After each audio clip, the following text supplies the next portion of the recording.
அன்பான சகோதர சகோதரிகளே, தேவ பிள்ளைகளே, இயேசு கிறிஸ்துவின் கிருபையும் சமாதானமும் உங்களுக்கு வரட்டும். இந்த காலத்திலே நான் தருகிற சிறிய தேவ செய்தி, மகிமையான சரீரம். நாங்கள் மரணத்துக்கு பயப்பட வேண்டுமா? மரணத்துக்கு பிறகு என்ன நடக்கிறது? பரிசுத்த வேதாகமத்தில் என்ன சொல்லப்பட்டிருக்கிறது?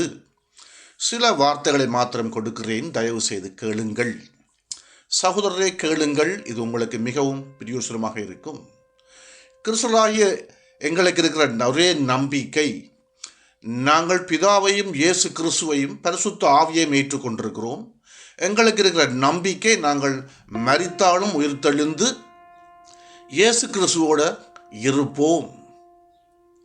நிச்சயமாகவே எங்களுக்கு கண்ணீர் இல்லாத, வேதனை இல்லாத, துக்கம் இல்லாத, வருத்தம் இல்லாத ஒரு நித்திய வாழ்க்கை எங்களுக்கு இருக்கிறது. ஒரு சில வார்த்தைகளை பரிசுத்த வேதாகமத்திலிருந்து கொடுக்கிறேன், தயவு செய்து கேளுங்கள். உபாகம புஸ்தகம் 34வது அதிகாரம் 5ஐயும் 6ஐயும் கொடுக்கிறேன். அப்படியே கர்த்தரின் தாசனாகிய மோசே மோவாப் தேசமான அவ்விடத்திலே கர்த்தருடைய வார்த்தையின்படியே மரித்தான். அவர் அவனை மோவாப் தேசத்தில் உள்ள பெத்பேயாருக்கு எதிரான பள்ளத்தாக்கிலே அடக்கம் பண்ணினார். இந்நாள் வரைக்கும் ஒருவனும் அவன் பிரேத குழியை அறியான். அப்போ இங்கே மோசே மரித்து போகிறார். கர்த்தருடைய தாசனாகிய மோசே மரித்து போகிறார். அங்கே கர்த்தர் அவனை அடக்கம் பண்ணுகிறார். நான் திரும்பவும் இந்த வார்த்தையை கொடுக்கிறேன். அப்படியே கர்த்தரின் தாசனாகிய மோசே மோவாப் தேசமான அவ்விடத்திலே கர்த்தருடைய வார்த்தையின்படியே மரித்தான். அவர் அவனை மோவாப் தேசத்தில் உள்ள பெத்பேயாருக்கு எதிரான பள்ளத்தாக்கிலே அடக்கம் பண்ணார். இந்நாள் வரைக்கும் ஒருவனும் அவன் பிரேத குழியை அறியான். இப்ப மோசே மரித்து அடக்கம் பண்ணப்படுகிறார்.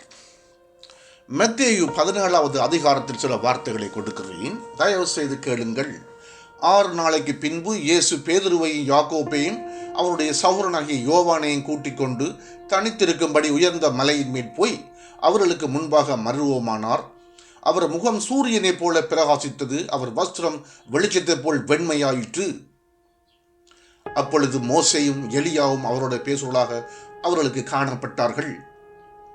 அப்பொழுது பேதுரு இயேசுவை நோக்கி, ஆண்டவரே, நாம் இங்கே இருக்கிறது நல்லது.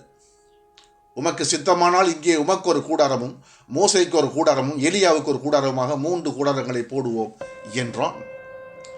அவன் பேசுகையில், இதோ ஒளியில் ஒரு மேகம் அவர்கள் மேல் நிழலிட்டது. இவர் என்னுடைய நேசகுமாரன், இவர்கள் பிரியமாயிருக்கிறேன், இவருக்கு செவி கொடுங்கள் என்று அந்த மேகத்திலிருந்து ஒரு சத்தம் உண்டாயிற்று. சீசர்கள் அதை கேட்டு முகங்குப்புற விழுந்து மிகவும் பயந்தார்கள். அப்பொழுது இயேசு வந்து அவர்களை தொட்டு, எழுந்திருங்கள், பயப்படாதீங்கள் என்றார். அவர்கள் தங்கள் கண்களை ஏறெடுத்து பார்க்கையில் இயேசுவை தவிர வேறொருவரையும் காணவில்லை. அவர்கள் மலையிலிருந்து இறங்கும் போது இயேசு அவர்களை நோக்கி, மனுஷகுமாரன் மரித்தோரிலிருந்து எழுந்திருக்கும் வரைக்கும் இந்த தரிசனத்தை ஒருவருக்கும் சொல்ல வேண்டாம் என்று கட்டளையிட்டார்.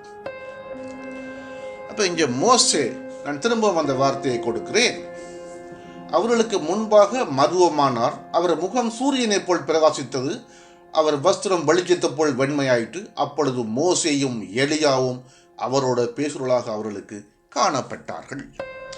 அங்கே மோசே மரித்து அடக்கம் பண்ணப்படுகிறார். இங்கே அப்பொழுது மோசேயும் எலியாவும் அவரோட பேசுவர்களாக அவர்களுக்கு காணப்பட்டார்கள். இப்படியாக பரிசுத்த வேதாகமத்தில் சொல்லப்படுகிறது. இப்படியாக சகோதர சகோதரிகளே, நாங்களும் எழுந்திருப்போம். கர்த்தர் கொடுத்திருக்கிற வாக்காக இருக்கிறது.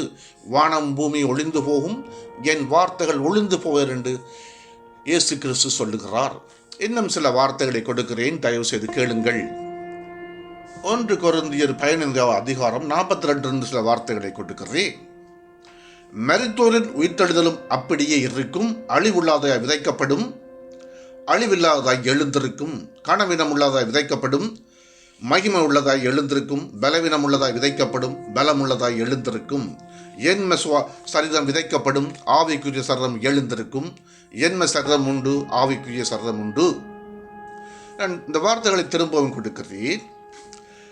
மரித்தோரில் உயிர்த்தெழுதலும் அப்படியே இருக்கும். அழிவுள்ளதாய் விதைக்கப்படும், அழிவில்லாததாய் எழுந்திருக்கும். கனவீனம் உள்ளதாய் விதைக்கப்படும், மகிமை உள்ளதாய் எழுந்திருக்கும். பலவீனம் உள்ளதாய் விதைக்கப்படும், பலம் உள்ளதாய் எழுந்திருக்கும். ஜென்ம சரீரம் விதைக்கப்படும், ஆவிக்குரிய சரீரம் எழுந்திருக்கும். ஜென்ம சரீரம் உண்டு, ஆவிக்குரிய சரீரம் உண்டு. இப்படியாக பரிசுத்த வேதாகமத்தில் சொல்லப்பட்டிருக்கிறது. அப்ப எங்களுக்கு இருக்கிற நம்பிக்கை, நாங்கள் நிச்சயமாகவே மரித்தாலும் எழுந்திருப்போம். நாங்கள் மரணத்துக்கு அஞ்ச தேவையில்லை, பயப்பட தேவையில்லை. கர்த்தர் எங்களுக்கு ஒரு வாக்கு கொடுத்திருக்கிறார். 1 கொரிந்தியர் 15 இன்னும் சில வார்த்தைகளை கொடுக்கிறேன். 51 கொடுக்கிறேன். இதோ ஒரு ரகசியத்தை உங்களுக்கு அறிவிக்கிறேன். நாம் எல்லோரும் நித்திரை அடைவதில்லை, ஆகிலும் கடைசி எக்காலம் துணிக்கும் போது ஒரு நிமிஷத்திலே, ஒரு இமை பொழுதிலே நாம் எல்லோரும் மறுரூபமாக்கப்படுவோம். எக்காலம் துணிக்கும், அப்பொழுது மரித்தோர் அழிவுள்ளவர்களாய் எழுந்திருப்பார்கள், நாமும் மறுரூபமாக்கப்படுவோம். அழிவுள்ளதாகிய இது அழியாமையும், சாவுக்கு எதுவாகிய இது சாவாமையும் தரித்து கொள்ள வேண்டும். அழிவுள்ளதாகிய இது அழியாமையும், சாவுக்கு எதுவாகிய இது சாவாமையும் தரித்து கொள்ளும் போது மரணம் ஜெயமாக விழுங்கப்பட்டது என்று எழுதியிருக்கிற வார்த்தை நிறைவேறும்.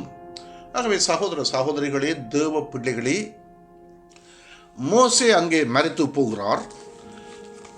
இங்கே மத்தேயு 17 நீங்கள் பார்த்தீங்களா இருந்தார். அப்பொழுது மோசேயும் எலியாவும் அவரோட பேசுவதாக அவர்களுக்கு காணப்பட்டார்கள். அப்ப மரித்தாலும் நாங்கள் எழுந்திருப்போம். எங்களுக்கு இயேசு கிறிஸ்து ஒரு வாக்கு கொடுத்திருக்கிறார்.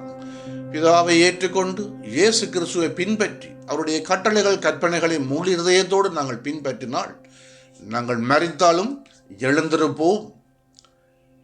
இங்கே திரும்ப கொடுக்கிறேன். 1 கொரிந்தியர் 15 மரித்தோரில் உயிர்த்தெழுதலும் அப்படியே இருக்கும். அழிவுள்ளதாய் விதைக்கப்படும், அழிவில்லாதாய் எழுந்திருக்கும். கனவினமுள்ளதாய் விதைக்கப்படும், மகிமை உள்ளதாய் எழுந்திருக்கும். பலவீனமுள்ளதாய் விதைக்கப்படும், பலமுள்ளதாய் எழுந்திருக்கும். ஜென்ம சரீரம் விதைக்கப்படும், ஆவிக்குரிய சரீரம் எழுந்திருக்கும்.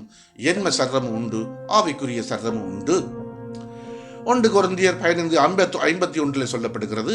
இதோ ஒரு ரகசியத்தை உங்களுக்கு அறிவிக்கிறேன். நாம் எல்லோரும் நித்திரை அடைவதில்லை, ஆகிலும் கடைசி எக்காலம் துணிக்கும் போது ஒரு நிமிஷத்திலே, ஒரு இமை பொழுதே நாம் எல்லோரும் மறுரூபமாக்கப்படுவோம். எக்காலம் துணிக்கும், அப்பொழுது மரித்தோர் அழிவுள்ளாரை எழுந்திருப்பார்கள், நாமும் மறுரூபமாக்கப்படுவோம்.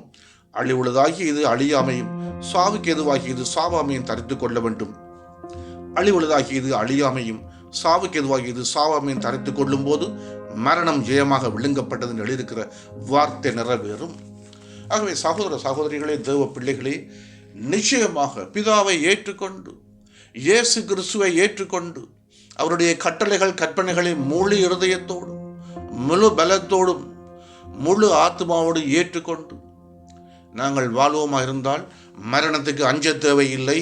நிச்சயமாகவே நாங்கள் எழுந்திருப்போம், மறுரூபமாக்கப்படுவோம், மகிமை உள்ள சரீரத்தோடு எழுந்திருப்போம், இயேசு கிறிஸ்துவோடு ஒன்றாக இருப்போம். ஆகவே சகோதர சகோதரிகளே, தேவ பிள்ளைகளே, இந்த அருமையான வார்த்தைகளை நீங்களும் வாசியுங்கள். உங்கள் ஆவி ஆத்மா சரீரத்தை காத்து கொள்ளுங்கள். காலம் கொடிய காலமாக இருக்கிறது, கடைசி காலமாக இருக்கிறது. நாங்கள் மரணத்துக்கு அஞ்ச தேவையில்லை. நிச்சயமாகவே கர்த்தர் எங்களுக்கு வாக்கு கொடுத்திருக்கிறார். நாங்கள் அழிவில்லாத சரீரத்தை ஏற்றுக்கொள்ளுவோம். அப்பொழுது நாங்கள் எப்பொழுதும் கர்த்தரோடு இருப்போம். அங்கே அலறுதல் இல்லை, துக்கம் இல்லை, வேதனை இல்லை, வருத்தம் இல்லை.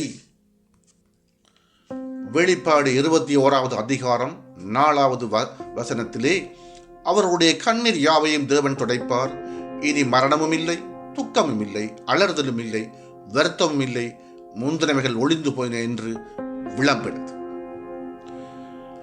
அவருடைய கண்ணீர் யாவையும் தேவன் துடைப்பார். இனி மரணமும் இல்லை, துக்கமும் இல்லை, அலறுதலும் இல்லை, வருத்தமும் இல்லை, முந்தினவைகள் ஒளிந்து போயின என்று விளம்பெடுத்து.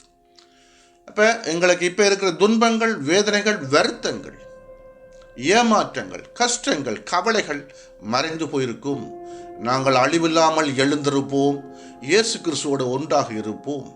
பிதாவை ஏற்றுக்கொண்டு இயேசு கிறிஸ்துவை ஏற்றுக்கொண்டு அவருடைய கட்டளைகள் கற்பனைகளை ஏற்றுக்கொள்வோமா இருந்தால் நிச்சயமாக நாங்கள் மரித்தாலும் எழுந்திருப்போம், இயேசு கிறிஸ்துவோடு ஒன்றாக இருப்போம். ஆகவே நாங்கள் மரணத்துக்கு அஞ்ச தேவையில்லை. மகிமையான சரீரத்துக்களை பிரவேசிக்க எங்களை ஆயத்தப்படுத்துவோம். இயேசு கிறிஸ்துவின் கிருபையும் சமாதானம் உங்களுக்கு வரட்டும்.